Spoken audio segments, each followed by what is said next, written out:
Radio has also lost one of its most distinctive and influential voices.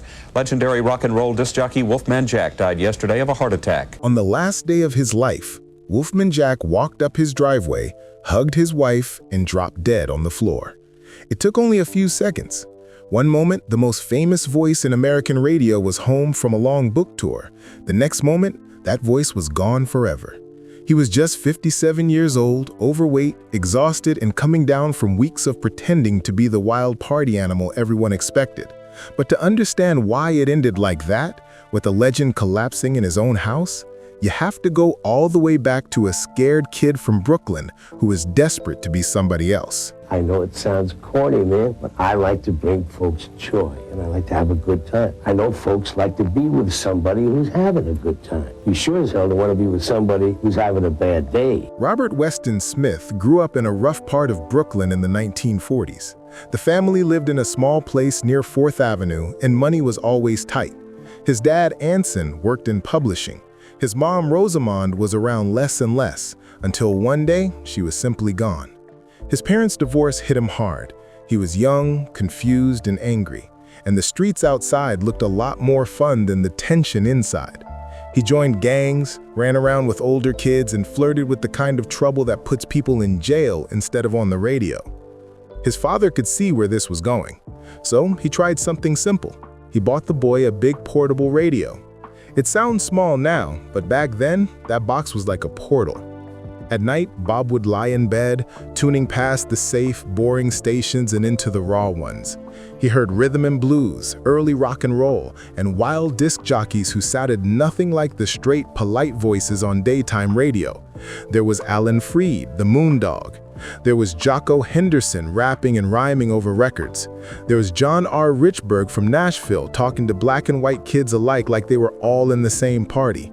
Those voices didn't just play music, they built a whole world in your head. Bob wanted into that world. He turned a coal bin in his building into a fake studio. He stacked up records, pretended his hairbrush was a microphone, and copied every weird voice and catchphrase he heard. Outside, he was the quiet kid from a broken home. In that little room, he was whoever he wanted to be. And without knowing it yet, he was already rehearsing for the monster he'd later unleash on the air. The problem was, wanting to be on the radio and actually getting on the radio are very different things.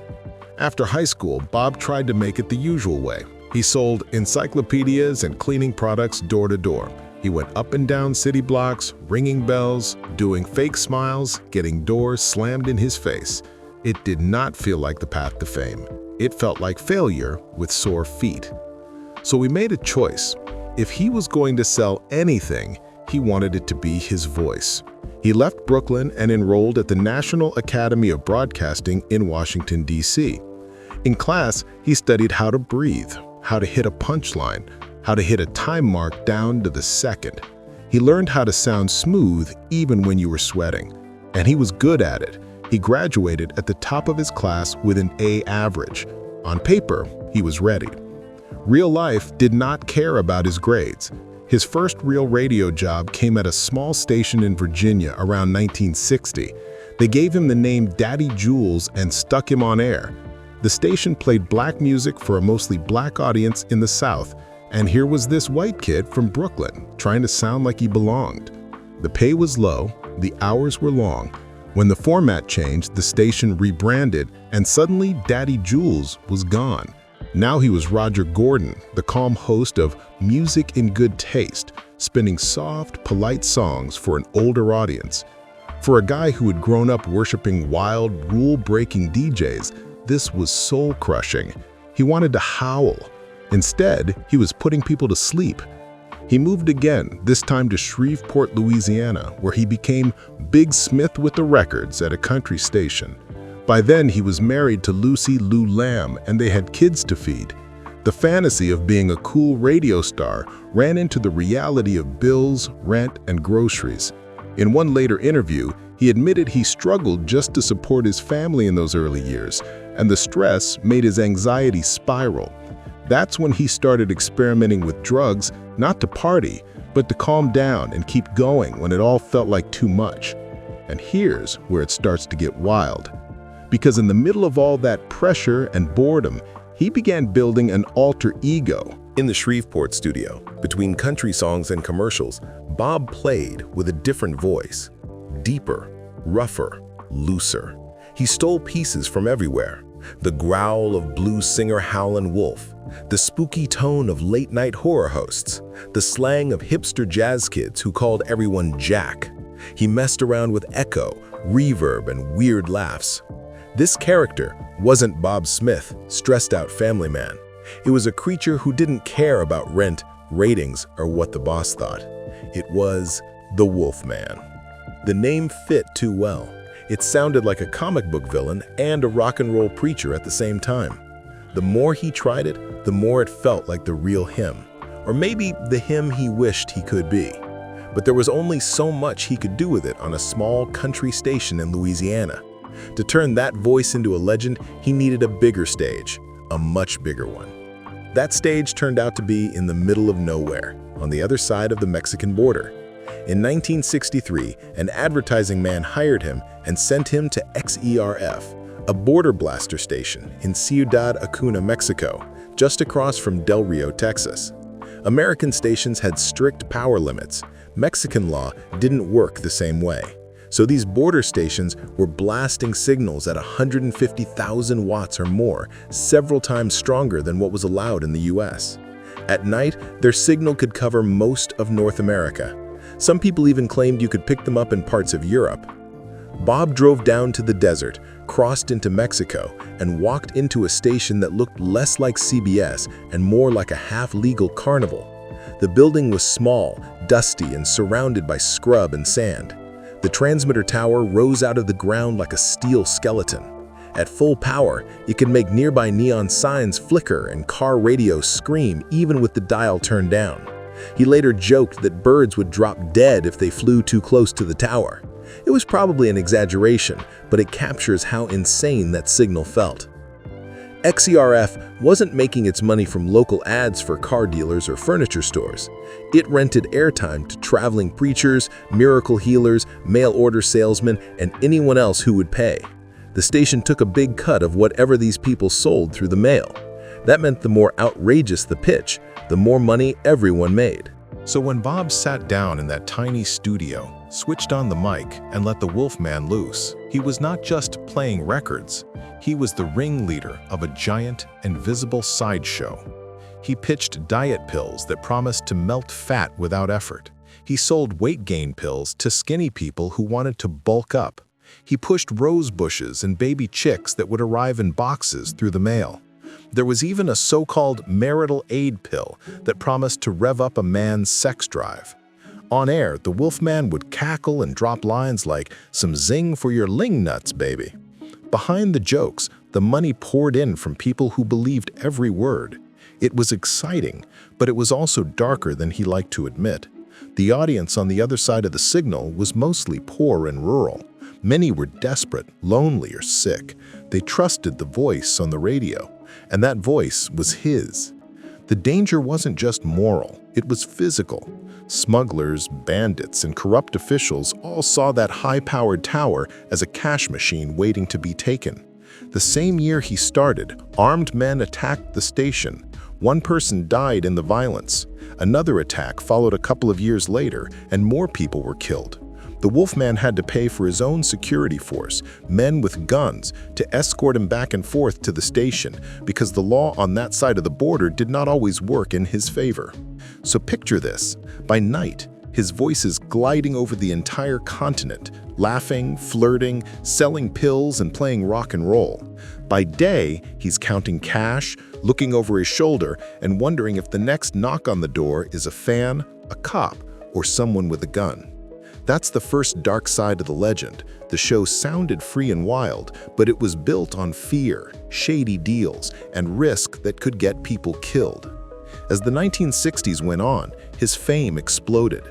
He began taping shows in the States and shipping the reels across the border, so he didn't always have to physically be in Mexico. The Wolfman became bigger than the station. Other border blasters wanted him. He moved from XERF to XERB, the mighty 1090, with its 50,000 watts of boss soul power, branding himself as the voice of late-night youth in Los Angeles, even though the transmitter was still across the border. And the money? At one point around 1971, his cut of the action was said to be close to $50,000 a month. That's the kind of cash that can change your life. For a guy who'd once walked door to door selling encyclopedias, it felt like a miracle. He had gone from barely buying groceries to having a serious income built on nothing but his voice and his alter ego. But what if I told you that the same setup that made him rich could be ripped away almost overnight? Here's where it gets wild again. The Mexican government, under pressure from the Catholic Church, got tired of all those loud American-style preachers blasting across the border on their soil. They passed new rules that basically pushed the Pentecostal and evangelical shows off the air. That was XERB's main source of money.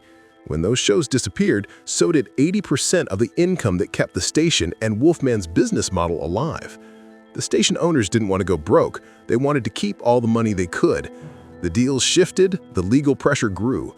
The same people who had once treated Wolfman Jack like their golden goose now looked for ways to squeeze him out.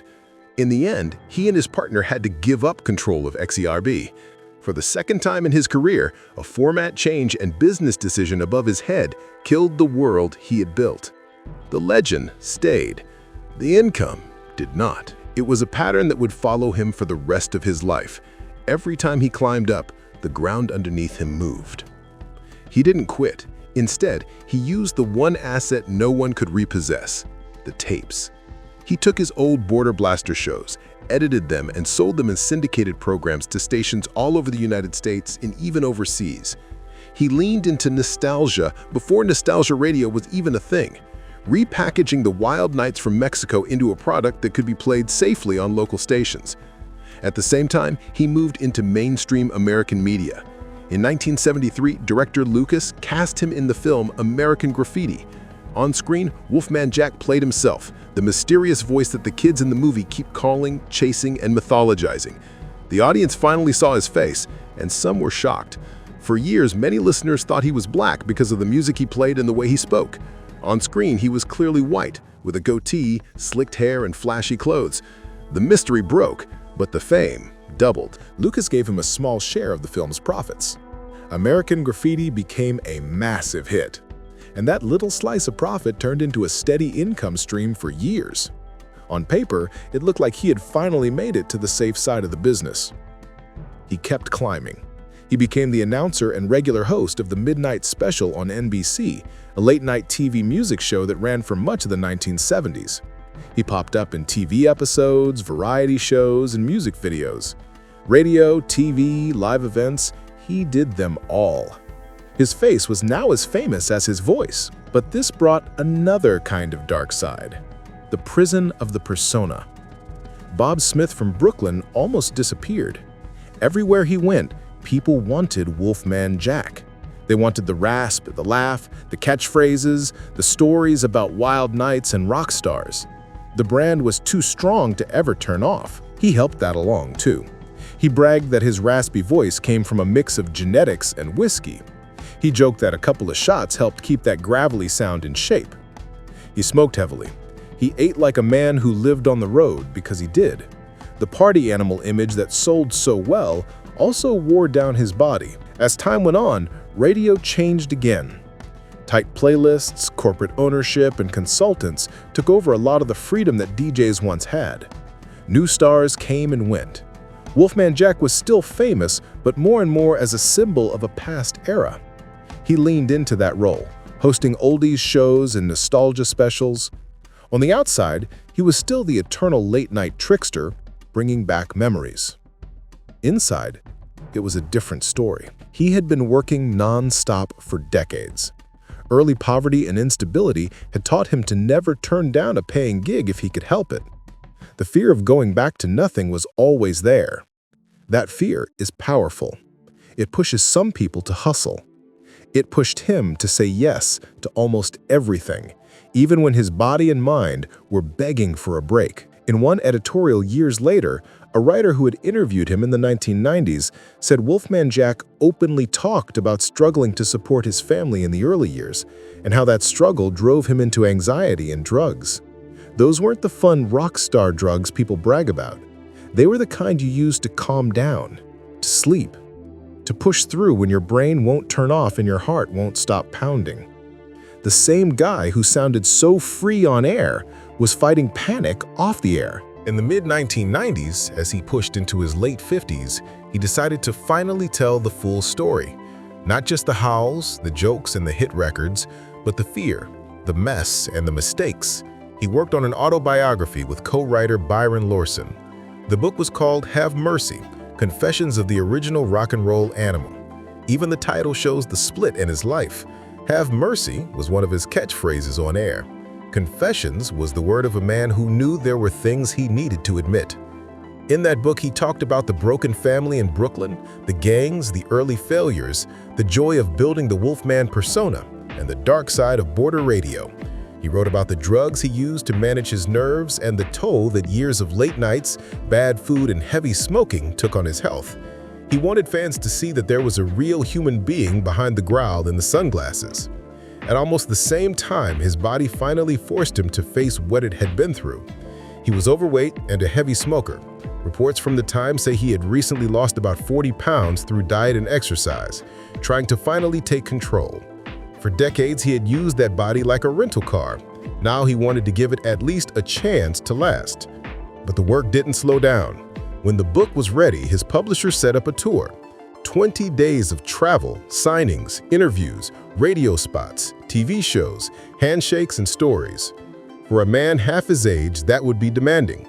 For a 57-year-old who had just pushed his heart through huge weight changes and decades of stress, it was brutal. He did what he always did. He flipped the switch. In every city, he stepped back into the Wolfman. He did the laugh. He did the voice. He sold the book with the same energy he once used to sell pills, rose bushes, and baby chicks on the border. Crowds lined up not just to buy his story, but to stand 2 feet away from the living legend they had grown up listening to in the dark. Behind the scenes, he was tired, really tired. Years of late nights don't just vanish because you decide to eat a little better. But he kept going. The tour had a schedule. The schedule didn't care about his pulse or his lungs. On July 1, 1995, he finished another appearance, another round of smiles and signatures, and flew back home to Belvedere, North Carolina. Home was supposed to be the safe place. He had moved there years earlier to be closer to extended family and to have some peace after a lifetime of noise. The house was big, but the town was quiet. It was a long way from the border towers and Hollywood lights. He rode back from the airport, pulled into the driveway, walked to the front door. His wife was there. He stepped forward to hug her.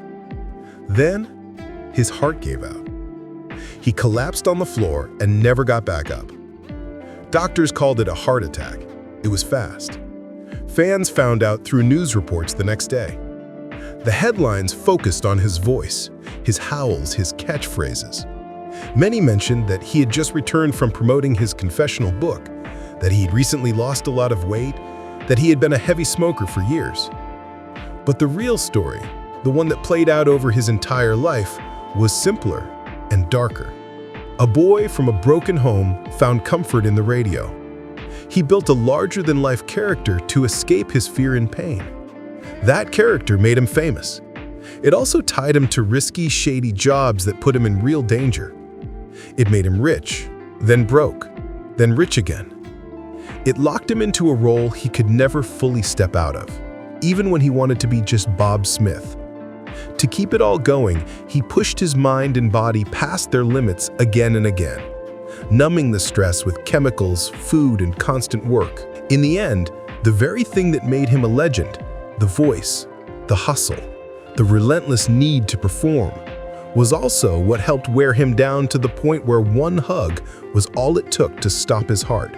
There was another twist to all of this that a lot of people forget. For years, listeners argued about his race. His voice sounded black to many white teenagers who were just discovering black music through the radio. He played soul, R&B, and rock and roll from artists that mainstream stations often ignored. He joked around with slang that middle America thought only existed in big city clubs. Some fans were sure he was a black DJ hiding somewhere in Los Angeles. Others thought he was Latino because of the border connection. He did not rush to correct them. Letting people guess became part of the mystique.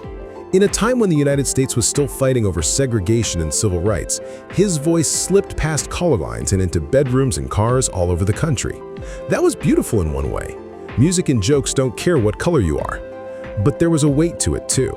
Off the air, he was still a white guy who could put on that sound and take it off when the show ended. The artists he played did not always have that option in real life. So even the sound of his voice sat in a strange place between freedom and tension, between breaking barriers and using them.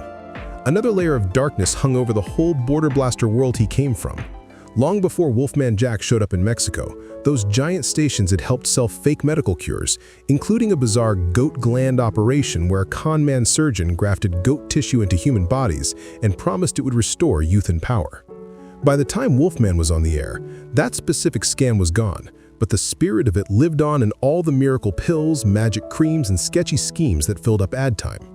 He wasn't the one inventing those products, he didn't write the sales pitches, but his jokes and howls made them sound fun. His talent at selling a feeling helped other people sell things that sometimes did nothing and sometimes hurt. That is part of the moral hangover he carried later. When he looked back, he could see the whole picture in a way the young man in the desert booth could not. But it gets crazier when you realize this. Even as he was helping other people build empires off the backs of poor listeners, he never fully escaped his own fear of losing everything. He knew how fast stations could change hands. He knew how quickly a law, a boss, or a business partner could pull the plug. That memory of being the broke kid from Brooklyn never went away. Every time he was close to comfortable, something shifted. Every time he settled, some new format or ownership came along that made him start over. That is why he kept saying yes. Yes to another station. Yes to another syndicated deal. Yes to another TV cameo, another Halloween event, another casino show, another book signing. In public, it looked like hunger and ambition. Privately, it was also survival. You thought that was big? Try this. Even after his death, stations still air recordings of his old shows. A whole new generation has grown up hearing that gravelly voice on late-night oldies programs, never knowing that the man behind it died more than 20 years ago on his own living room floor. They hear the laughs, the howls, and the wild pitches. They feel that same thrill people felt in the 1960s when a border blaster signal lit up their car speakers in the middle of the night. They get the legend. But now you know the dark side of it. You know about the kid in Brooklyn, the broken family, and the coal bin studio. You know about the bandits in the Mexican desert, the preachers and snake oil salesmen, and the deals that turned a DJ into a target. You know about the money that came in fast and disappeared just as fast. You know about the anxiety, the drugs, the heavy smoking, and the years of pretending to be a cartoon so that Bob Smith could keep paying his bills. And you know how it ended. In the quiet of a North Carolina home, far from the roar of transmitters and applause, the man behind Wolfman Jack finally stopped running. The voice that once covered a continent went silent. The tapes kept spinning. The legend kept growing. But the person who made it all happen paid for that legend with every beat of his heart along the way. That's the real story of Wolfman Jack, the dark side of the legend that made late-night radio feel like magic, even while it was slowly burning the man behind the mic.